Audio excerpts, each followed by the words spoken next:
तो नमस्कार दोस्तों, आप सभी को फिर से स्वागत है मैथ बाला के इस यूट्यूब चैनल पर। दोस्तों जैसे आप सभी को पता होगा कि अभी डबल स्टार टेस्ट सीरीज चल रहा है।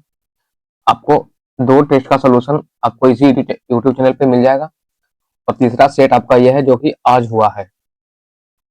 तो चलिए इस टेस्ट का सोल्यूशन करते हैं। आपसे बस रिक्वेस्ट करेंगे, यदि वीडियो चैनल पे नए हो तो चैनल को सब्सक्राइब कीजिएगा और वीडियो को लाइक कीजिए और बस वीडियो को पूरा शुरू से अंत तक आराम से आपको देखना है, एक एक क्वेश्चन को अच्छा से, ताकि आपको एक भी क्वेश्चन छूटे नहीं। और जैसे आप अटेंडेंस जाते हैं क्लास में अटेंडेंस लगाते हैं, उसी प्रकार लाइक कर कर वीडियो को एक अटेंडेंस आप लोग दे दिया कीजिए, ताकि इसे पता चल पाए कि कितने लोगों ने हमारे वीडियो को अच्छी तरह से देखा है। उनको एग्जाम में पक्का फायदा होगा, ये बात भी फिक्स है। तो चलिए वीडियो को स्टार्ट करते बिना समय गवाए और देखिएगा आप लोग पहला क्वेश्चन क्या कह रहा है। सॉरी, देखिए बोल रहा है कि पहला क्वेश्चन मैथ का क्वेश्चन है। एक त्रिभुज की भुजाएं 3, 4, 5 सेंटीमीटर है, तो इसका क्षेत्रफल और परिमाप की चर्चा करें। पहला बोला क्षेत्रफल क्या होता है, तो आपको पता होगा त्रिभुज का क्षेत्रफल क्या होता है, 1/2 गुने आधार, आधार कितना है हो जाएगा 4, गुने ऊंचाई कितना तो 3, जो काट दिए द्वितीय 6 सेंटीमीटर, यानी कि सही है। परिमाप क्या होता है, तो परिमाप होता है जितनी भुजाएं होता है सभी का योग होता है, तो 4, 3, 7, 5, 12, यानी कि कथन 1 और 2 दोनों सही है। इस प्रकार इसका ऑप्शन क्या हो जाएगा, ऑप्शन नंबर सी इसका राइट आंसर हो जाएगा। नेक्स्ट क्वेश्चन देखिएगा, बोल रहा है कि क्वेश्चन नंबर 2 देखिएगा, बोल रहा है कथन ए, पहाड़ी क्षेत्रों में गोइटर यानी घेंघा रोग एक समान बीमारी है। बोल रहा है पहाड़ी क्षेत्रों में लोगों को भोजन में आयोडीन की मात्रा कम होती, सब लोगों को पता हो कि आयोडीन की कमी से ही घेंघा रोग होता है, यानी कि ऑप्शन ए और आर दोनों सही है, यानी कि और आर ए का सही व्याख्या भी कर रहा है। नेक्स्ट क्वेश्चन की तरफ बढ़ते, क्वेश्चन नंबर 3 देखिएगा। क्वेश्चन नंबर 3 बोल रहा है कि आपको भुगतान संतुलन खाते के अंतर्गत आने वाले पूंजी खाते में निम्न में से किसे शामिल किया जाता है। यानी कि पूछा कि भुगतान संतुलन खाते के अंतर्गत आने वाले पूंजी में किसको शामिल किया जाता है।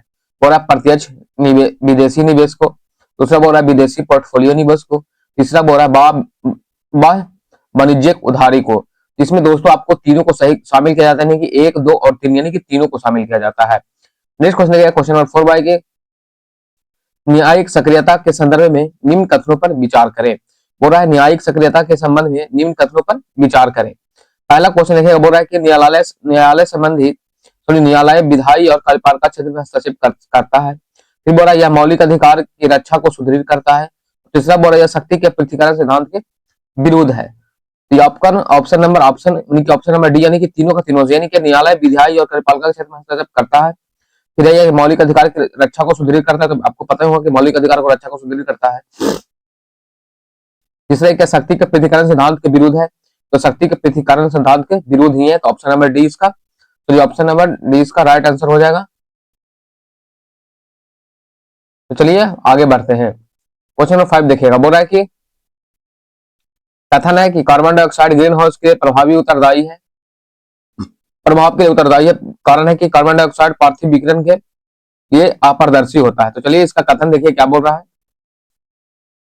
कथन बोल रहा है के और आर दोनों सत्य और यदि की सही व्याख्या कर रहा है। बी नंबर बोल रहा है कि ए और आर दोनों सत्य परंतु आर एक व्याख्या नहीं करता है। ए सत्य परंतु आर असत्य है, ए असत्य है परंतु आर सत्य। दोस्तों ऑप्शन नंबर ए इसका सही हो जाएगा, ए और आर दोनों सत्य और ए आर की सही व्याख्या कर रहा है। फिर देखिएगा बोल रहा है क्या, दूरी तथा विस्थापन के बारे में नीचे दिए गए तथ्यों पर विचार कीजिए। दूरी एक अदिश राशि है जबकि विस्थापन सदिश राशि है। दूरी एक अदिश राशि है, विस्थापन जबकि सदिश राशि है। फिर देखिएगा बोल रहा है कि दूरी में परिमाण और दिशा दोनों होते हैं जबकि विस्थापन में केवल परिणाम होते हैं। तीसरा बोल रहा है दूरी से जब धनात्मक या शून्य होता है। फिर बोल रहा है कि विस्थापन धनात्मक ऋणात्मक हो सकता है परंतु कभी शून्य नहीं हो सकता है। तो बोल रहा है कौन सा कथन गलत है, ऑप्शन बोल रहा है कौन सा कथन सही नहीं है। इसमें कौन सा कथन सही नहीं होगा, तो बताइए ऑप्शन नंबर इसका 2 और 4 गलत होगा। यानी कि बोल रहा है क्या, दूरी में परिणाम और दिशा दोनों होते हैं। तो आपको पता ही होगा कि दूरी एक अदिश राशि है, तो अदिश राशि किसमें होता है, सदिश में परिणाम और दिशा दोनों होता है, समझ गए। अदिश में परिणाम और दिशा दोनों नहीं होता है। दूरी में केवल परिणाम, यानी कि अदिश में केवल परिणाम होता है, दिशा नहीं होता है। समझ गए आप लोग। फिर चौथा नंबर होगा क्या कि विस्थापन धनात्मक ऋणात्मक हो सकता है, परंतु शून्य कभी नहीं हो सकता है। तो इसमें होगा कि विस्थापन धनात्मक ऋणात्मक हो सकता है, परंतु शून्य भी हो सकता है, विस्थापन शून्य भी हो सकता है। और दूरी सैद्धांतिक घनात्मक का शून्य होती है। इस प्रकार ऑप्शन नंबर 20 का राइट आंसर ऑप्शन नंबर 2 और ऑप्शन नंबर 4 आपको गलत हो जाएगा।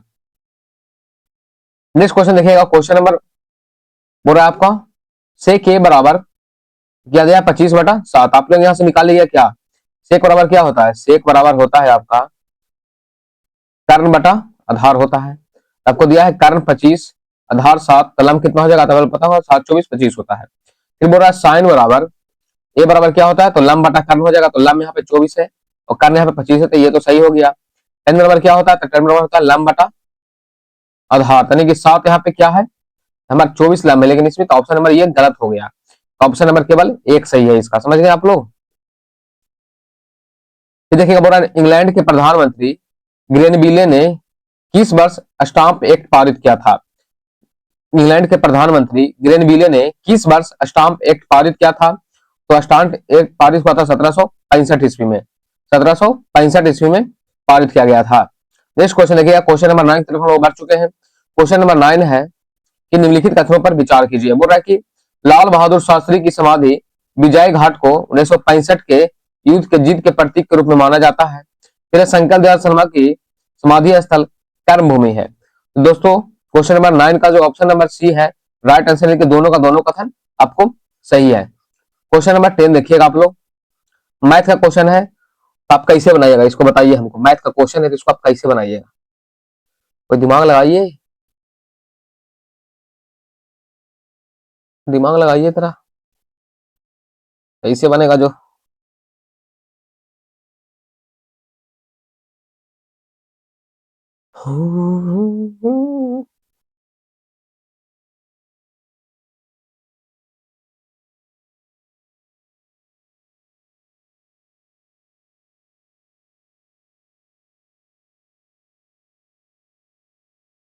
दिमाग लगा इसमें कुछ। देखिए तो इस ट्रायंगल का इंटीरियर एंगल है, बाहर बाहरी कोण। यहाँ से क्या पता आपको पता हो कि ये दोनों का योग हो जिसके बराबर होगा। यहाँ पे कर लीजिएगा x + 30 बराबर 80, एक्स बराबर क्या हो जाएगा 80 - 30 बराबर 50 डिग्री, यानी कि ऑप्शन नंबर सी इसका राइट आंसर हो जाएगा। नेक्स्ट क्वेश्चन हम लोग बढ़ते हैं। क्वेश्चन नंबर 11 देखिएगा, पूरा स्तंभों को सुमिलित के लिए समूह समूह 1 है, समूह 2 है। पहला बोल रहा है हृदय, दूसरा है धमनियां और तीसरा है क्या शिराएं। तो हृदय क्या होगा बताइए आप लोग। तो हृदय हो जाएगा आपका पंप की तरह कार्य करने वाला अंग, यानी कि ऑप्शन नंबर ए का 1, यानी कि ये दोनों तो गलत हो गया। फिर देखिएगा बोला धमनियां, तो धमनी में ऑक्सीजन युक्त रक्त का संचालन करता है। तो धमनी है जो ऑक्सीजन युक्त रक्त का संचालन करता है, तो ऑप्शन नंबर इसका बी का 3 हो जाएगा। तो बी का 3 ऑप्शन नंबर इसका राइट आंसर होगा। हमेशा धमनी में शुद्ध रक्त होगा और सीधा में धमनी में ऑक्सीजन युक्त रक्त होगा और सिराय में ऑक्सीजन रहित रक्त होता है। इसको आप लोग ध्यान दीजिएगा। नेक्स्ट क्वेश्चन देखिए, क्वेश्चन नंबर 12 बोल रहा है कि सूची 1 को सूची 2 से सुमेलित कीजिए तथा सूचियों के नीचे दिए गए कोड को सही उत्तर कीजिए। भारतीय शस्त्र अधिनियम, शाही पद अधिनियम, भारत उच्च न्यायालय अधिनियम, भारत विवाह विच्छेद अधिनियम। तो चलिए इसको भी मिलान कीजिए आप लोग। तो हो जाएगा पहला का आपका हो जाएगा ऑप्शन नंबर बी, यानी कि भारतीय शस्त्र अधिनियम आया था 1978 में, यानी कि 1 का 2 हो जाएगा। तो ये तो गलत हो गया। फिर शाही पद अधिनियम, तो शाही पद अधिनियम दोस्तों आया था 1876 में, 2 का 1 हो जाएगा। तो 2 का 1 यानी ऑप्शन नंबर डी इसका राइट आंसर हो जाएगा। फिर बोल रहा है क्या कार्य के निम्नलिखित में से कार्य की विमाएं क्या है, यानी कि कार्य का डायमेंशन पूछ रहा है। तो कार्य एक कैसा राशि है, तो पहले तो कार्य एक अदिश राशि है। कार्य का ऐसे मात्रक क्या होता है तो बताइए। कार्य का ऐसा मात्रक जूल होता है। 1 जूल बराबर कितना होता है तो 1 जूल बराबर 10⁻7 अर्ग होता है। और बताए और पूछे कार्य बल क्या होता है, कार्य बल बल गुने विस्थापन होता है। ए बराबर और होता है ए बराबर एम इंटू कॉस थीटा होता है, जहां जीरो थीटा का मान 0 डिग्री पर कार्य सबसे ज्यादा होता है। इस प्रकार होता है। तो बताइए इसमें बीमाएं क्या होगा इसका बीमाएं हो जाएगा ML2T-2, यानी ऑप्शन नंबर सी इसका राइट आंसर हो जाएगा। फिर देखिए कौन सा कथन सत्य है, बोला आधुनिक कंप्यूटर की खोज सर्वप्रथम 1956 में हुई। कंप्यूटर साक्षरता दिवस 16 दिसंबर को मनाया जाता है। फिर बोल रहा है भारत में निर्मित प्रथम कंप्यूटर सिद्धार्थ था। प्रथम कंप्यूटर डाकघर केरल का है। इसमें से राइट आंसर हो जाएगा दोस्तों 1, 2 और 4 सही, यानी ऑप्शन नंबर 3 है जो गलत है। बोलेगा सर प्रथम कंप्यूटर जो गलत है उसका जो राइट आंसर क्या होगा? तो पहला स्वदेशी कंप्यूटर था सिद्धार्थ, पहला स्वदेशी कंप्यूटर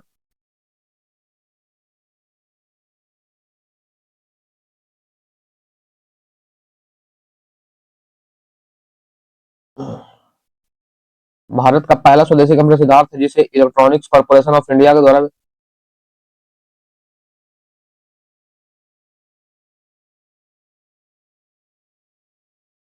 ये सही है दोस्तों, ऑप्शन नंबर ये, ऑप्शन नंबर इसका 4 गलत हो जाएगा। पहला स्वदेशी निर्मित स्वदेशी कंप्यूटर सिद्धार्थ है, ये डाकघर केरल में नहीं, ये नई दिल्ली में स्थापित किया गया था। समझ गए आप लोग? यह नई दिल्ली में हुआ था, न्यू दिल्ली में। नेक्स्ट क्वेश्चन बढ़ते हैं, क्वेश्चन नंबर 15 की तरफ लोग चलिए।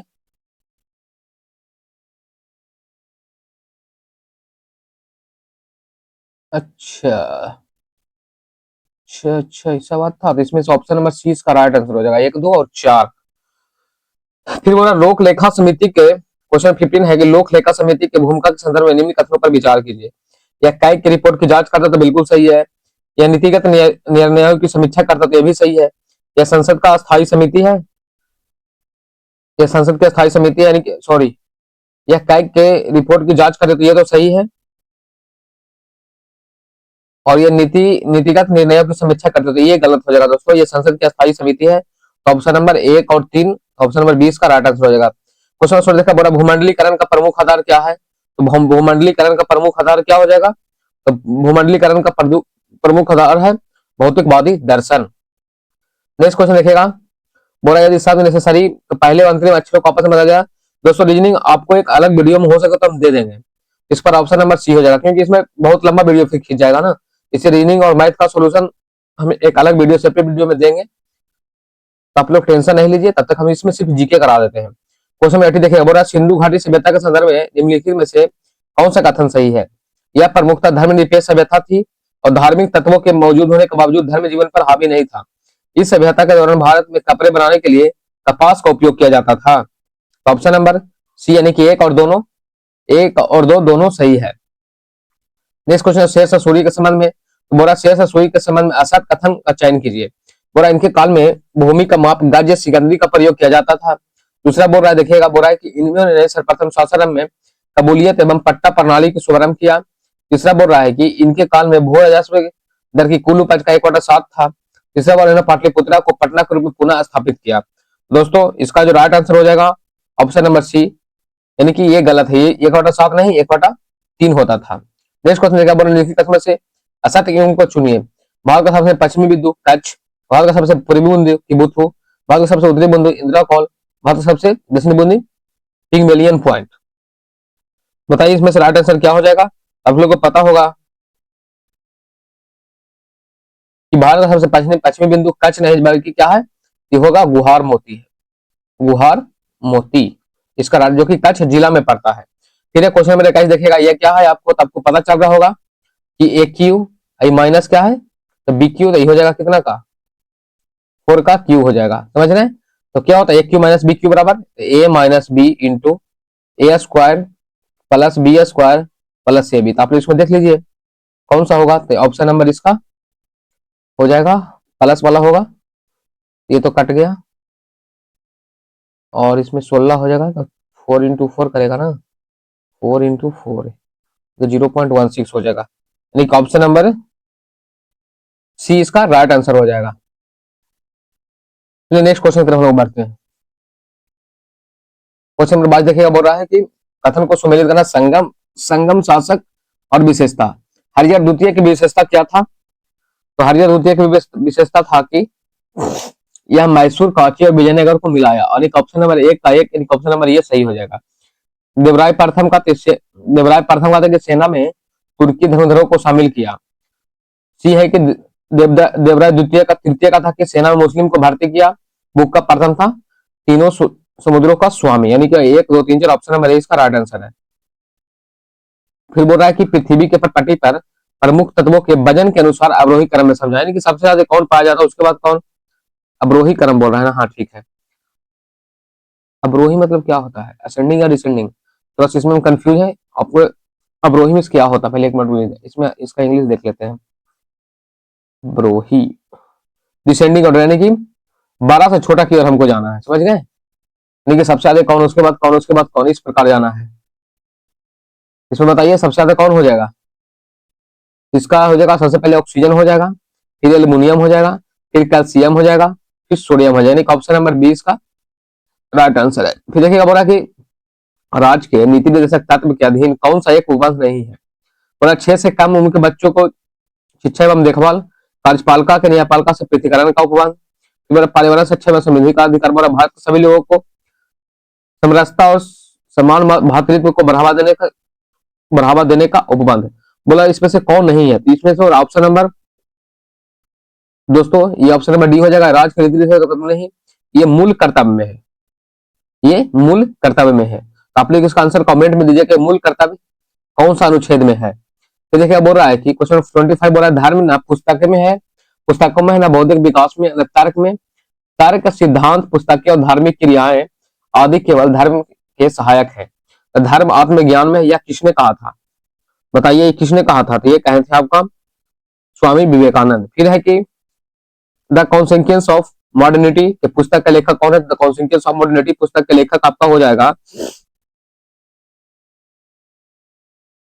गिल्डेंस। गिल्डेंस इसका राइट आंसर है। फिर बोला कि हाल ही में किस देश में फुएगा ज्वालामुखी विस्फोट हुआ, तो फुएगा ज्वालामुखी कहां विस्फोट हुआ है दोस्तों, अब लोगों को पता है, तो यह हुआ है आपका ऑप्शन नंबर सी गवाटेमाला में, गवाटेमाला में हुआ है फुएगा ज्वालामुखी आपका विस्फोट हुआ। फिर क्वेश्चन 20 देखो बोला एक वर्ग और समचतुर्भुज की परिमिति बराबर है, तो समचतुर्भुज का क्षेत्रफल से वर्ग का क्षेत्रफल के बीच अनुपात क्या होगा, तो बताइए आप लोग।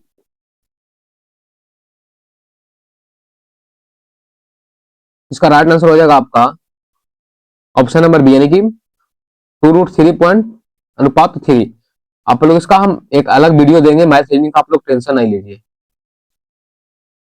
क्वेश्चन नंबर देखिएगा 29 बोल रहा है कि सूची 1 को सूची 2 से मिलान कीजिए एवं कूट की सहायता से सही उत्तर का चयन कीजिए। फाइडोमीटर, बैरोमीटर, हाइग्रोमीटर, अल्टीमीटर, बताइए फाइडोमीटर से क्या मापते हैं, फाइडोमीटर से क्या मापते हैं आपको पता है, तो फाइडोमीटर से मापते हैं हम समुद्र की गहराई 1/4, यानी कि ऑप्शन नंबर ए और बी कट गया। बैरोमीटर से क्या मापते, आपको पता होगा बैरोमीटर से क्या मापते हैं भैया, तो बैरोमीटर से मापते हैं वायुमंडलीय दाब, यानी कि बी का एक ऑप्शन नंबर सी इसका राइट आंसर हो जाएगा। हाइग्रोमीटर से वायुमंडल की आर्द्रता और अल्टीमीटर से ऊंचाई। चलिए नेक्स्ट क्वेश्चन में हम लोग बढ़ते हैं क्वेश्चन नंबर 30। क्वेश्चन नंबर 30 है सूची 1 को सूची 2 से सम्मिलित कीजिए। बोल रहा है कि एकीकृत ग्रामीण विकास कार्यक्रम, अन्नपूर्णा योजना, मनरेगा, काम के बदले अनाज योजना। तो बताइए मनरेगा कब आया था, तो मनरेगा आया था 2006 में, यानी कि हम सिर्फ एक जानते मात्र हम एक जान रहे हैं कि मनरेगा कब आया था 2006 में। तो सी का 2 एक ही में, तो ऑप्शन नंबर 20 का राइट आंसर हो जाएगा। कुछ मिलान करने वाला क्वेश्चन में कुछ करना ही नहीं होता भाई, समझ गए। क्वेश्चन 31 देखिए बोला संसद में प्रत्येक राजनीतिक दल अपना सचेतक होता है, चाहे वह सत्ता में हो या विपक्ष में। व्हिप की नियुक्ति किसके द्वारा किया जाता है, यानी कि व्हिप की नियुक्ति किसके द्वारा किया जाता है, तो बताइए व्हिप की नियुक्ति किया जाता है आपको राजनीतिक दलों द्वारा। ऑप्शन नंबर 20 का राइट आंसर हो जाएगा। नेक्स्ट क्वेश्चन है राजा राम प्रथम द्वारा निर्मित तंजावुर का विदेश्वर मंदिर किस शैली का उत्कृष्ट उदाहरण है, तो तंजावुर का विदेश्वर मंदिर है जो वो किस शैली का विशिष्ट उदाहरण है, तो यह है आपका ऑप्शन नंबर सी का राइट आंसर है, द्रविड़ शैली का उत्कृष्ट उदाहरण है। क्वेश्चन नंबर 33 बोल रहा है देखिएगा निम्न कथनों पर विचार करें और बताएं कि कौन सा सत्य है। बेलन का संपूर्ण पृष्ठ क्षेत्रफल क्या होता है, तो 2πr इंटू आर प्लस है, तो ये सही है। शंकु का संपूर्ण पृष्ठ क्षेत्रफल तो πr इंटू एल प्लस, कथन 1 और 2 दोनों सत्य है। फिर बोल रहा है यांत्रिक लाभ के लिए कौन सा सही है, यांत्रिक लाभ के लिए कौन सा सही है, तो बताइए यांत्रिक लाभ बराबर होता है भार बटा आभास, भार बटा आभास होता है यांत्रिक लाभ बराबर। क्वेश्चन नंबर 35 की तरफ हम लोग बढ़ चुके हैं, बस दिल थाम के बैठिए। क्वेश्चन नंबर 35 देखिए बोल रहा है कि निम्नलिखित में से विचार कीजिए उपयुक्त में से कौन मृदा निर्माण को नियंत्रित करता है, कौन मृदा निर्माण को नियंत्रित करता है। पहला बोल रहा है स्थलाकृति, दूसरा है जैविक क्रिया, तीसरा है समय और चौथा है जलवायु। बताइए इनमें से कौन है बताइए दोस्तों इनमें से कौन होगा? तो इसका जो राइट आंसर हो जाएगा आपका ऑप्शन नंबर डी, यानी कि 1 2 3 4, यानी कि सभी का सभी हस्तक्षेप भी करता है, जैविक क्रिया भी करता है, समय भी करता है और जलवायु भी करता है। क्वेश्चन नंबर 36 देखिए बड़ा, भारत में राष्ट्रीय कांग्रेस के प्रथम महिला अध्यक्ष कौन थी? प्रथम भारतीय महिला अध्यक्ष बोल रहा है, प्रथम भारतीय महिला अध्यक्ष कौन थी? तो ये थी सरोजिनी नायडू, जो कि 1925 के कानपुर अधिवेशन की अध्यक्षता की थी। नेक्स्ट क्वेश्चन देखिए, क्वेश्चन नंबर 37, क्वेश्चन नंबर 37 देखिएगा, बोल रहा है क्या कि केंद्र शासित प्रदेश के संबंध में निम्नलिखित में से सत कथन की पहचान कीजिए। ये बोल रहा है भारतीय संविधान के भाग 8 के अंतर्गत अनुच्छेद 239 से 41 तक केंद्र शासित प्रदेश का उपबंध है। दूसरा बोला दिल्ली के विशेष प्रावधान संविधान 239 के एक ए में भाग एक ए में किया गया। तीसरा बोल रहा है भारत के राष्ट्रपति केंद्र शासित प्रदेश का प्रशासन करता है। वर्तमान में दिल्ली, पुडुचेरी, लद्दाख केंद्र शासित प्रदेश के में विधानसभा है। तो बताइए दोस्तों इसका जो राइट आंसर कौन सा है? सॉरी रॉन्ग आंसर कौन सा? तो ऑप्शन नंबर डी इसका रॉन्ग आंसर है। इसमें सभी में है लेकिन लद्दाख में नहीं है, लद्दाख में आपका विधानसभा नहीं है। क्वेश्चन नंबर 38 देखिए बड़ा, 19 अक्टूबर 2000 को कौन सा दिन था? तो आप लोग इसको रीडिंग में आप लोग पढ़े होंगे, तो कौन सा दिन हो जाएगा आप लोग बताइए। इसका जो राइट आंसर हो जाएगा आपका बृहस्पतिवार हो जाएगा।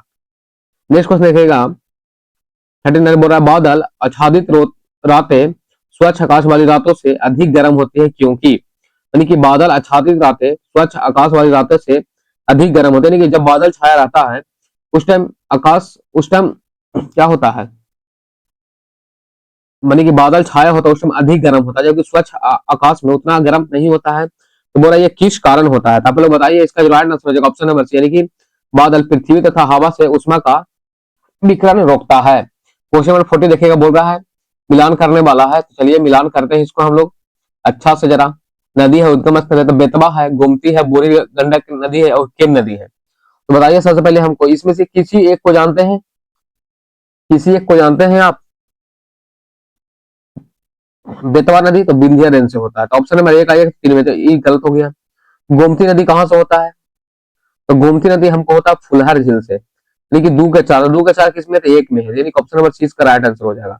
तो जगह बूढ़ी गंडक नदी तो होता है सोमेश्वर की पहाड़ी से, और केन नदी होता है कैमूर की पहाड़ी से। केन नदी होता है कैमूर की पहाड़ी से, कैसे कैमूर अकाशे केन, समझ गए आप लोग? इस प्रकार भी याद रख सकते हैं। क्वेश्चन नंबर 41 बोल रहा है निम्नलिखित में से कौन सा युग्म सही सुमेलित नहीं है? प्रताप, हिंदुस्तान स्टैंडर्ड्स, सोम प्रकाश और कवि बचन सुधा। कवि बचन सुधा, तो कौन इसमें सही सुमेलित नहीं है? तो ऑप्शन नंबर बी है जो सही सुमेलित नहीं, यानी कि ऑप्शन नंबर 20 का राइट आंसर हो जाएगा हिंदुस्तान स्टैंडर्ड्स। हिंदुस्तान स्टैंडर्ड्स पुस्तक का लेखक कौन है? इनका लेखक है आपको गिरीश गिरीश चंद्र घोष नहीं, इनका लेखक है सच्चिदानंद सिन्हा। सच्चिदानंद सिन्हा, सच्चिदानंद सिन्हा, सच्चिदानंद सिन्हा इसका राइट आंसर हो जाएगा। आप लोग इसको याद कर लीजिएगा। देखिएगा बोला एक घड़ी को इस प्रकार रखा गया कि दोपहर 12 बजे उसकी मिनट की सुई उत्तर पूर्व दिशा की ओर इंगित करता है, तो दोपहर 1:30 बजे उसकी घंटे की सुई किस दिशा में इंगित करेगा? इसका जो राइट आंसर हो जाएगा ऑप्शन नंबर सी, कि पूरब में करेगा। क्वेश्चन नंबर 43 बोल रहा है खतरे के संकेत के लिए लाल रंग का प्रयोग क्यों किया जाता है? तो बताइए इसका प्रयोग क्यों किया जाता है? तो बताइए हमको पता होगा, क्योंकि इसका प्रकीर्णन कम होता है, इसका प्रकीर्णन कम होता है। क्वेश्चन नंबर 44 देखिएगा आप लोग, क्वेश्चन नंबर 44 है निम्नलिखित में से कौन सी विशेषताएं अल्पाधिकार बाजार से संबंधित नहीं है? तो पहला बोल रहा है कि अल्पाधिकार बाजार में फर्मों की संख्या कम होती है। दूसरा है अल्पाधिकार बाजार में उत्पाद विभेदीकृत होते हैं। तीसरा बोल रहा है अल्पाधिकार बाजार में नई फर्मों के प्रवेश की काफी बाधाएं आती है। डी है अल्पाधिकार बाजार में क्रेताओं की संख्या अधिक होती है। बताइए इसका जो राइट आंसर हो जाएगा ऑप्शन नंबर बी हो जाएगा कि अल्पाधिकार बाजार में उत्पाद विभेदीकृत होता है। ये बिल्कुल गलत है। क्वेश्चन 45 देखेगा, कथन ये बोल रहा है कि देवराज द्वितीय को संगम वंश में सबसे अधिक शक्तिशाली शासन माना गया है। तो बिल्कुल सही है। कथन और देखिएगा, बोल रहा है क्या कि उनके शासन काल में विजयनगर साम्राज्य का क्षेत्रीय विस्तार सिलोन से उड़ीसा तक हो गया था। तो ऑप्शन नंबर ए भी सही है, तो ऑप्शन नंबर ए इसका सही है। ए और आर दोनों सत्य है और ए का सही व्याख्या भी करता है। नेक्स्ट क्वेश्चन क्वेश्चन 46 की तरफ हम लोग बढ़ चुके हैं। बोल रहा है आइसोटोप किस संदर्भित है? आइसोटोप क्या होता है बताइए? आइसोटोप, सॉरी आइसोटोप नहीं है, आइसोफाइट है। आइसोफाइट किससे संबंधित है? तो आइसोफाइट जो होता है वो होता है वनस्पति की समान ऊंचाई वाले स्थानों को मिलाने वाली रेखा। आइसोफाइट क्या होता था? वनस्पतियों की समान ऊंचाई वाले स्थानों को मिलाने वाली रेखा को कहते हैं। क्वेश्चन नंबर 47 बोल रहा है, यदि लोकसभा भंग हो जाए तो अध्यक्ष पद कब तक रिक्त हो सकता है? लोकसभा भंग हो जाए तो अध्यक्ष पद कब तक रिक्त हो सकता है? ये होगा ऑप्शन नंबर सी, यानी कि नई लोकसभा की पहली बैठक के ठीक पहले तक वे पद पर बने रहते हैं। ऑप्शन नंबर सी इसका राइट आंसर हो जाएगा। चलिए नेक्स्ट क्वेश्चन देखिएगा। क्वेश्चन नंबर 48 की तरफ हम लोग पहुंच चुके हैं, आधा पड़ाव पार कर लिए हैं। मैथ का क्वेश्चन है, तो इसका हम राइट आंसर सी बता देते हैं। इसका राइट आंसर आपका हो जाएगा ऑप्शन नंबर ए, यानी कि 1076। बोरा मूत्र का पीला रंग किसकी मौजूदगी के कारण होता है? तो बताइए मूत्र का पीला रंग किसके मौजूदगी के कारण होता है? यूरोक्रोम के कारण। क्वेश्चन नंबर 50 बोल रहा है कि महान मेहरौली के लौह स्तंभ किस सम्राट की उपलब्धियों का वर्णन करने वाला अभिलेख हेतु प्रसिद्ध है? यानी कि मेहरौली में जो लौह स्तंभ है किस सम्राट की उपलब्धियों का वर्णन करने वाले अभिलेखों के हेतु प्रसिद्ध है? तो इसका जो राइट आंसर हो जाएगा वो हो जाएगा चंद्रगुप्त द्वितीय। फिर बोल रहा है जैव विविधता को अल्फा बीटा गामा नामक श्रेणियों में किसने विभाजित किया गया था? तो किसने विभाजित किया था बताइए? इसका जो राइट आंसर हो जाएगा ऑप्शन नंबर सी, यानी कि R.H. व्हीटर ने, R.H. व्हीटेकर ने आपको किया था अल्फा गामा और बीटा में बीज भेदित। फिर बोल रहा है कि पेरेनीज पर्वत किन दो देशों के मध्य सीमा का निर्धारण करता है? पेरेनीज पर्वत किन दो देशों के मध्य सीमा का निर्धारण करता है? इसका जो राइट आंसर हो जाएगा आप लोग बताइए, इसका राइट आंसर क्या हो जाएगा? तो इसका राइट आंसर हो जाएगा ऑप्शन नंबर सी, फ्रांस और स्पेन के बीच, फ्रांस और स्पेन के बीच। इसका आपको निकालना है माद, इसका जो माद हो जाएगा ऑप्शन नंबर डी हो जाएगा इसका राइट आंसर। फिर बोल रहा है G20 शिखर सम्मेलन 2025 की थीम क्या थी? इसका जो थीम था ऑप्शन नंबर ए, एकजुटता समानता और स्थिरता, एकजुटता समानता और स्थिरता। फिर बोल रहा है क्वेश्चन 55 देखेगा, क्वेश्चन 55 है कि the man who India sorry the man who divided India नामक पुस्तक के लेखक कौन है? The man who divided India नामक पुस्तक के लेखक कौन है? इसका जो लेखक option number D, Rafiq Zakaria, Rafiq Zakaria. Option number 50 question 56 देखिए बोल रहा है सीमेंट में जिप्सम क्यों मिलाया जाता है? सीमेंट में जिप्सम क्यों मिलाया जाता है? इसका जो राइट आंसर हो जाएगा ऑप्शन नंबर इसका ऑप्शन नंबर बी होता है सीमेंट के जमने में विलंब के लिए। सीमेंट के जमने में विलंब के लिए हम लोग जिप्सम का प्रयोग करते हैं। क्वेश्चन 57 देखिएगा बोल रहा है चोल काल में प्रचलित साला भोग क्या थी? चोल काल में प्रचलित साला भोग क्या थी? तो यह थी भूमि के प्रकार। ऑप्शन नंबर डी इसका राइट आंसर हो जाएगा। क्वेश्चन नंबर 58 देखिएगा बोला दिए गए चित्र में कितने वर्ग हैं? तो आप लोग इसको निकाल लीजिएगा, इसमें टोटल 35 वर्ग है। ऑप्शन नंबर डी इसका राइट आंसर हो जाएगा। देखिए क्वेश्चन 59 बोला भारत का राष्ट्रीय घड़ुआर पक्षी कौन सा है? बताइए भारत का राष्ट्रीय घड़ुआर पक्षी कौन सा है? ये आपको हो जाएगा एशियाई हाथी, जिसे 2010 में दर्जा दिया गया था, 2010 में दर्जा दिया गया था। क्वेश्चन 60 देखिए बोल रहा है पूर्ण आंतरिक परिवर्तन की घटना तब होती है जब, बताइए पूर्ण आंतरिक परिवर्तन की घटना कब होती है? पूर्ण आंतरिक परिवर्तन की घटना कब होती है आप लोग बताइए, जानते हैं तो। ऑप्शन देख पाइएगा, पहले बोल रहा है क्या?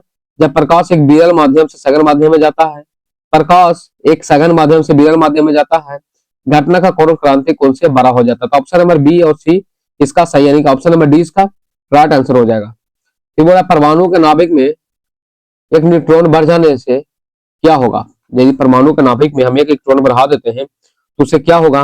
ऑप्शन नंबर सी इसका राइट आंसर होगा परमाणु परमाणु का परमाणु भार बढ़ जाता है। क्वेश्चन 62 देखिए बोल रहा है निम्नलिखित युग्मों पर विचार कीजिए। पूरा भारत की सबसे लंबी रेलवे सुरंग है चिनानी नसारी सुरंग। पूरा भारत का सबसे बड़ा बांध हीराकुड बांध। भारत का सबसे लंबा राष्ट्रीय मार्ग NH7 है। बोला इसमें से कौन सही है? कौन सा युग्म सही है? तो ऑप्शन नंबर डी इसका राइट आंसर हो जाएगा केवल 2, यानी कि ये सही है, भारत का सबसे लंबा बांध हीराकुंड बांध है। भारत का सबसे लंबी रेलवे सुरंग है जो पीर पंजाल रेलवे सुरंग है। कौन सा है? तो पीर पंजाल रेलवे सुरंग, समझ गए। भारत का सबसे लंबा राष्ट्रीय मार्ग कौन है? तो NH44 है, नहीं कि NH7 गलत है। फिर देखिएगा क्वेश्चन नंबर 63 पुरस्कार है वो किस क्षेत्र में जाता है? व्यास सम्मान, कलिंग पुरस्कार, ग्रेमी पुरस्कार और ऑस्कर पुरस्कार। तो बताइए, ये तो पता होगा आप सभी को, ये सभी को तो आपको पता ही होगा। बोले व्यास सम्मान किस में? तो व्यास सम्मान आपको दिया जाता है साहित्य के क्षेत्र में। एक का दो यानी ऑप्शन नंबर 20 का राइट आंसर है। कलिंग पुरस्कार तो विज्ञान के क्षेत्र में, ग्रेमी पुरस्कार संस्कृत के क्षेत्र में, ऑस्कर पुरस्कार फिल्म के क्षेत्र में। समझ गए आप लोग? ऑस्कर पुरस्कार कब से शुरू हुआ था? तो 1929 ईस्वी से, 1929 ईस्वी से शुरू हुआ था। क्वेश्चन 64 देखो, हमारा संघ और राज्य क्षेत्र के लिए उच्च न्यायालय का प्रावधान संबंधी अनुच्छेद किसमें है? संघ और राज्य क्षेत्र के लिए उच्च न्यायालय के प्रावधान का उच्च न्यायालय का प्रावधान संविधान के किस अनुच्छेद में है? तो इसका जो राइट आंसर है ऑप्शन नंबर यानी कि अनुच्छेद 241 में है। क्वेश्चन 65 देखिए, बोल रहा है संयुक्त राष्ट्र महासभा ने किस वर्ष को अंतरराष्ट्रीय महिला वर्ष घोषित किया है? बताइए किस वर्ष को? तो ऑप्शन नंबर बी 2026 को संयुक्त राष्ट्र महासभा ने अंतरराष्ट्रीय महिला वर्ष घोषित किया है। 66 बोला कौन सा कथन सत्य है? भारत शासन अधिनियम 1919 के कौन सा कथन सत्य है? बोला यह अधिनियम मॉन्टेमिलो सुधार अधिनियम के नाम से जाना जाता है। बोला इस अधिनियम को केंद्रीय प्रांतीय विशेष विषयों को अलग कर दिया गया था। सी बोल रहा भारत का शासन अधिनियम 1919-21 में लागू हुआ। मॉन्टेग्यू भारत का राष्ट्र सचिव तथा लॉर्ड चेम्सफोर्ड भारत का वाइसराय था। इसमें से कौन सा है जो बोल रहा है कौन सा गलत है? आप लोग बताइए कौन सा गलत भैया, बताओ भैया। ऑप्शन नंबर ए इसका गलत हो जाएगा। इसको मॉन्टेमिलो नहीं, इसको मॉन्टे चेम्सफोर्ड अधिनियम कहते हैं। मॉन्टेग्यू चेम्सफोर्ड सुधार के नाम से हम इसको जानते हैं, 1919 का अधिनियम को। फिर मुझे क्वेश्चन 67 मैथ का क्वेश्चन है, इसका जो राइट आंसर हो जाएगा आप लोग ऑप्शन नंबर ए इसका राइट आंसर है।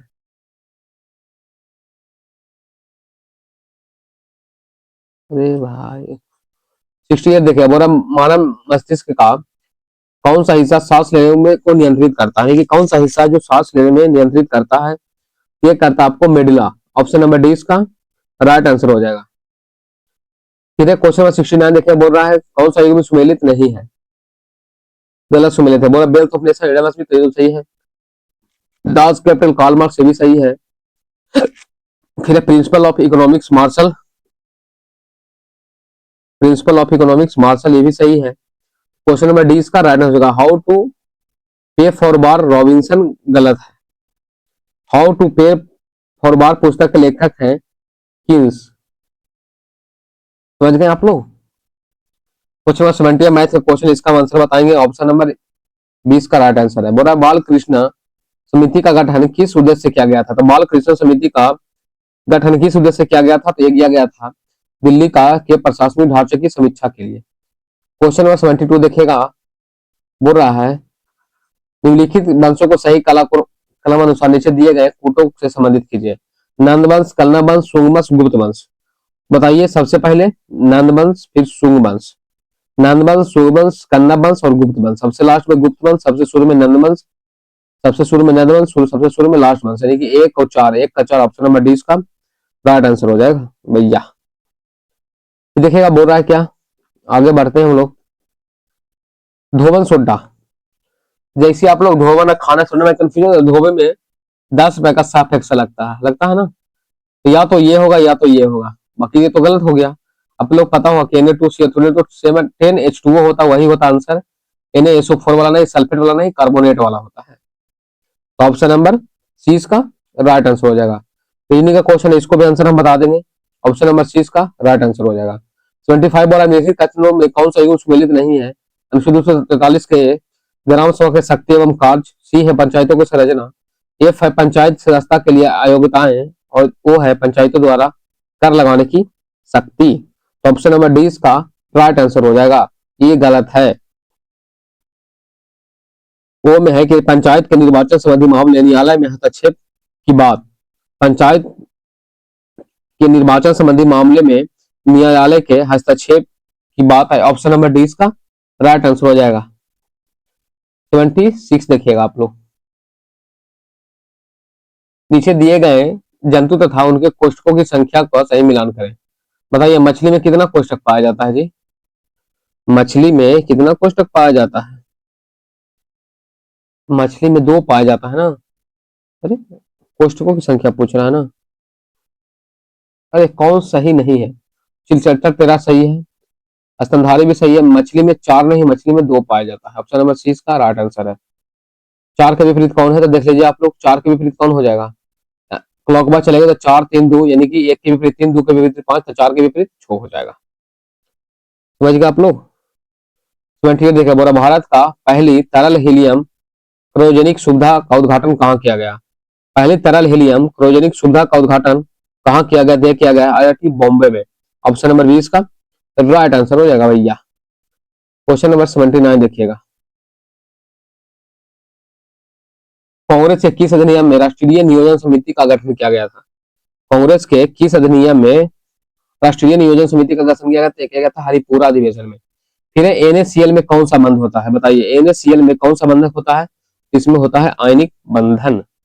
फिर है ऑरेंज बुक किस देश की सरकारी दस्तावेज है? ऑरेंज बुक किस देश का सरकारी दस्तावेज है? तो ऑरेंज है जो नीदरलैंड का है। ऑरेंज खाकर लोग नीडर हो जाते हैं, इस प्रकार याद रख सकते हैं कि ऑरेंज खाकर लोग नीडर हो जाते हैं। व्हाइट कहाँ का है? व्हाइट बुक है पुर्तगाल, जर्मनी और चीन का, क्योंकि व्हाइट पेपर आपका भारत और ब्रिटेन का है। ग्रीन है इटली और ईरान का। ग्रे बुक है जापान और बेल्जियम का। और ज्वाइंटर पेपर है 2 या 2 से अधिक सरकारों का संयुक्त रिपोर्ट है। क्वेश्चन में देखेगा 84, इसको याद रखिएगा। ऑरेंज खा के लोग क्या हो जाता है? नीडर हो जाता है, बस। Orange book Netherlands. फिर बोल रहा है क्या? 82 देखेगा, साइनो कोबालमिन को क्या कहा जाता है? तो साइनो कोबालमिन को कहा जाता है option number D vitamin B12 कहा जाता है। 83 देखिएगा, भारत में मुद्रास्फीति मापने के किसका उपयोग किया जाता है? भारत में मुद्रास्फीति मापने के लिए किसका उपयोग किया जाता है? इसका आंसर डी हो जाएगा, यानी कि उपभोक्ता का मूल्य सूचांक, थोक मूल्य सूचांक और जीडीपी की अब स्फीति कारक को उपयोग किया जाता है मुद्रा, भारत में मुद्रास्फीति को मापने के लिए। 84 है कि निम्नलिखित में से किस राज्य की सीमा तेलंगाना राज्य से स्पर्श नहीं करती है? तो किस राज्य की सीमा तेलंगाना राज्य से स्पर्श नहीं करती है? ये नहीं करती है उड़ीसा की, जिसकी राजधानी कहाँ है? तो बोलिएगा सर उड़ीसा की राजधानी भुवनेश्वर है। समझ गए? नीति आयोग के संबंध में असत कथन को चुनिए। पहला बार नीति आयोग के गवर्निंग काउंसिल में सभी राज्य के मुख्यमंत्री तथा संघों के उपराज्यपाल और मुख्यमंत्री होते हैं। फिर बोला यह केंद्र सरकार के निर्देशानुसार राज्यों को वित्त आवंटित करता है। फिर है बोला सहकारी संघवाद को बढ़ावा देने के लिए बॉटम अप दृष्टिकोण अपनाती है। फिर है यह भारत के थिंक टैंक के रूप में कार्य करता है तथा राजनीतिक और राजनीतिक सलाह का प्रदान करता है। तो इसका जो राइट आंसर है वो है ऑप्शन नंबर बी, यानी कि यह केंद्र सरकार के निर्देशन राज्यों को वित्त आवंटित नहीं करते। का असत कथन यही ऑप्शन नंबर 20 का राइट आंसर हो जाएगा। नेक्स्ट क्वेश्चन है क्वेश्चन नंबर 86 देखिएगा, बोला निम्नलिखित में से किसका उपयोग कागज के विरंजक में किया जाता है? कागज को विरंजन करने में किसका उपयोग किया जाता है? नहीं, कागज को रंगने में किसका उपयोग किया जाता है जी? ऑप्शन नंबर सी हो जाएगा क्लोराइड का। फिर ये क्या है? ए स्क्वायर, ए प्लस बी के होल स्क्वायर इसको लिख सकते हैं, और ए माइनस बी के होल स्क्वायर इसको भी लिख सकते हैं। यही ना है बाबू लोग। फिर ए इंटू बी, देख पा रहे होंगे आप लोग, ये होता है 4ab होता है। समझ गए? 4ab।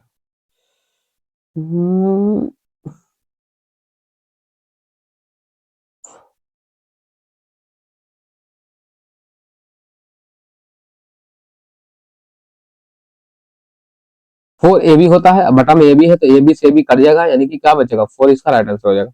नियॉन के बरी नियम के अनुसार सही इलेक्ट्रॉन विन्यास क्या है? नियॉन कितना होता है? बोलेगा सर नियॉन 10 होता है, 2 और 8 हो जाएगा। वर्तमान में भारत में कुल कितने भाषाओं को शास्त्रीय भाषा का दर्जा प्राप्त है? भारत में कुल कितने शास्त्रीय भाषाओं को शास्त्रीय भाषा का दर्जा प्राप्त है? ये हो जाएगा टोटल 11 को है। समझ गए? और बंगाली, असमिया ये सब नया है, जिसको 2024 में दिया गया था।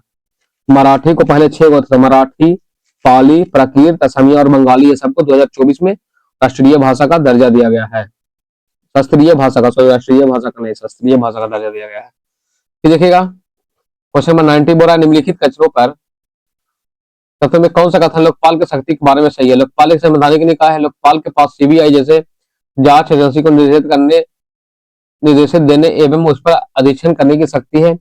लोकपाल अपनी वार्षिक रिपोर्ट सीधे संसद में पेश करता है। लोकपाल का कार्यकाल 5 वर्ष या 65 वर्ष का होता है। इनमें से कौन सही है? तो ऑप्शन नंबर 20 का सही है। लोकपाल के पास सीबीआई जैसी एजेंसी का निर्देश देने एवं उन पर अधिरक्षण करने की शक्ति प्रदान है। कार्बोहाइड्रेट का अपघटन उपरांत अंतिम रूप से क्या बनता है? जब कार्बोहाइड्रेट का अपघटन होता है तो अंतिम रूप से क्या बनता है? तो बोलेगा सर अंतिम रूप से ग्लूकोज बनता है। फिर क्वेश्चन नंबर 92 है, मैथ का क्वेश्चन है। इसका जो राइट आंसर हो जाएगा आप लोग बता देते हैं। ऑप्शन नंबर 20 का, ऑप्शन नंबर 20 का राइट आंसर हो जाएगा 250, इसका राइट आंसर है। देखिए क्वेश्चन नंबर 93 हम लोग पहुंच गए। बोल रहा है मानसून की उत्पत्ति संबंधी तापीय सिद्धांत किसने प्रतिपादित किया था? मानसून की उत्पत्ति संबंधी तापीय सिद्धांत किसने प्रतिपादित किया था? बताइए इसका राइट आंसर कौन सा हो जाएगा? इसका राइट आंसर हो जाएगा एडमंड हैली। फिर मैथ का क्वेश्चन है, इसका जो राइट आंसर हो जाएगा ऑप्शन नंबर 20 का राइट आंसर है। समझ गए आप लोग? फिर है क्वेश्चन नंबर 95, बोल रहा है कि मिलान करना है, गोल्डस्टीन क्या चीज का खोज किया थे जी बाबू? जेम्स चैडविक, न्यू जे थॉमसन, जॉन डाल्टन। बताइए जॉन डाल्टन किस चीज का? ये तो याद होगा। जॉन डाल्टन किस चीज का ये थे? तो आप लोग पता नहीं है, जॉन डाल्टन परमाणु सिद्धांत दिए थे। तो डी का एक तो ये गलत हो गया। फिर है दो गोल्डस्टीन प्रोटॉन का, प्रोटॉन प्रोटॉन हो गया। फिर बोला जेम्स चैडविक, जेम्स चैडविक किस चीज का? तो जेम्स चैडविक ये थे आप लोग इलेक्ट्रॉन का, जेम्स चैडविक इलेक्ट्रॉन का। सी का 4 ऑप्शन नंबर सी इसका राइट आंसर हो जाएगा। क्वेश्चन नंबर 96 देखिए, बोल रहा है क्या कि भारतीय संविधान की प्रस्तावना में कितने प्रकार की स्वतंत्रता की घोषणा की गई है? कितने प्रकार की स्वतंत्रता की घोषणा की गई है बाबू? इसमें 5 प्रकार की स्वतंत्रता की बात किया गई है। विचार, अभिव्यक्ति, धर्म, विश्वास और उपासना की स्वतंत्रता। विचार, अभिव्यक्ति, विश्वास, धर्म और उपासना की स्वतंत्रता ऑप्शन नंबर 20 का राइट आंसर है। लेकिन में से किस संगठन ने भारत छोड़ो आंदोलन को आधिकारिक तौर पर समर्थन नहीं किया था? तो कौन समर्थन नहीं किया था जी? ऑप्शन नंबर डी, यानी कि सभी का सभी में से कोई समर्थन नहीं किया था। मैथ का क्वेश्चन आप लोग इसको निकाल लीजिएगा वैल्यू पुट करके, ऑप्शन नंबर 20 का राइट आंसर हो जाएगा। फिर है वैदिक काल के संबंध में, वैदिक काल के संबंध में कौन सा विकल्प सही नहीं है? देखिए सत्य है। बोला अरे वैदिक काल में राजा का मूल आधार ग्राम था। वैदिक समाज पितृ समात्मा का समाज था। उस काल में विवाह, विधवा विवाह प्रथा का प्रचलन में थी। उत्तर वैदिक काल में राजा का पद वंशों को अनुवाद हो गया था। बोलिए इसका राइट आंसर क्या हो जाएगा? मैंने सॉरी पूछ रहा कौन सा कथन गलत है इसमें? इसमें गलत हो जाएगा option number A. Option number A है कि ऋग वैदिक काल में राज का मूल आधार ग्राम नहीं बल्कि क्या था जी? तो परिवार था। परिवार को क्या बोलते हैं? कुल। समझ गए? फिर देखिए 100 नंबर बोल रहा है निम्नलिखित कथनों में हमारे शरीर में कौन सा हमें चलने फिरने में मदद करता है? हड्डी, मांसपेशियां, त्वचा और अंग। बताइए 100 नंबर क्वेश्चन का ऑप्शन नंबर ए और 3, यानी कि हड्डी और मांसपेशियां हमको मदद करता है। तो दोस्तों ये double star test series, double star test series हो गया, सेट नंबर 3 हो गया जो द एंड हो गया। दोस्तों आपसे रिक्वेस्ट करेंगे कि चैनल को सब्सक्राइब कीजिएगा, तो ज्यादा से ज्यादा अपने दोस्तों के पास भी शेयर कीजिएगा। आप लोग के ऐसे ही वीडियो आता रहेगा इस चैनल पर सेट वाला। अभी हम वीडियो के लिए कुछ शुरू करने जा रहे हैं, आपको जल्द इस चैनल पे देखने के लिए मिल जाएगा क्या हम करना जा रहे हैं। इससे आप लोगों को भी मदद होगा। दोस्तों आपसे रिक्वेस्ट है कि वीडियो को लाइक कर दीजिएगा, प्यारा सा कमेंट जरूर कीजिएगा यदि वीडियो आपको अच्छा लगे तो। और इस वीडियो में आप क्या सुधार चाहते हैं ये भी हमको बताने का जरूर, ताकि हम, क्योंकि अभी नया नया चैनल में स्टार्ट किए तो आप लोग को बहुत सजेशन देना होता है कि सर ऐसे नहीं कीजिए, वैसे कीजिए। तो ये लोग बताते रहिएगा आप लोग कमेंट प्यारा प्यारा करके कि सर ऐसे नहीं ऐसे करके बताइए। इससे हमें भी सीखने को मिलेगा और यही फिर आप लोग को अच्छी तरह से डिलीवर कर पाएंगे। तो चलिए दोस्तों इस वीडियो में हम इतना ही रखते हैं, मिलते हैं अगले वीडियो में। तब तक के लिए जय हिंद,